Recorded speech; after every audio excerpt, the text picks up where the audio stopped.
பேர் என்ன? சாந்தினி. எங்க பேர் மதனிலா. மது வந்து கூப்பிடுறது.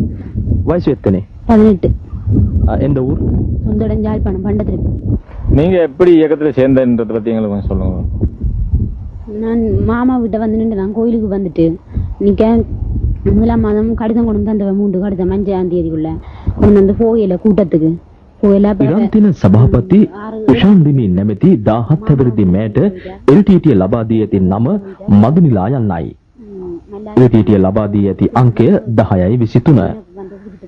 යාපනයේ කාල අඩි පණ්ඩතිරිප්පුවල උපත ලැබූ උෂාන්දිනී පවසන පරිදි 2006 වසරේදී ඇය කිල්ලොච්චියේ ඇගේ මාමාගේ නිවසට පැමිණ කෝවිලට යමින් සිටියේදී LTT විසින් බලාත්කාරයෙන් පැහැරගෙන තිබෙනවා.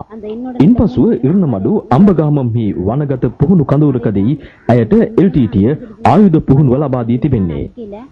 ඇය සමග 125 දෙනෙක් පුහුණුව ලැබූ බවත් ඉන් වැඩි පිරිස බලාත්කාරයෙන් රැගෙන ආ බාල වයස්කාර අය බවත් උෂාන්දිනී කියා සිටිනවා. පුහුණුවෙන් පසු තමන් ඇතුළු 60 දෙනෙක් මන්නාරම පරප්පකනත්තාන් දෙසටත් සිසු පිරිස පපා ලීමා මාලතී බලකාය නම් වූ කඳුරටත් 93 නමින් හඳුන්වන කඳුරටත් යොමු කළ බවද ඇය ප්‍රකාශ කරනවා. සටන් කිරීමට නොහැකි බව පැවසූ විට විශෝදා නැමැති LTTE නායිකාවගේ උපදෙස් පරිදි ශාන්තී නැමැතිය තමන්ට ගස්බැඳ පහර දුන් බවයි ඇය පවසන්නේ. ගිනි අවි පිළිබඳව ඉතා දැඩි පුහුණුවක් ඇය ලබා තිබෙනවා. ඒ බව අපට පෙන්වා දුන්නේ මේ ආකාරයෙන්.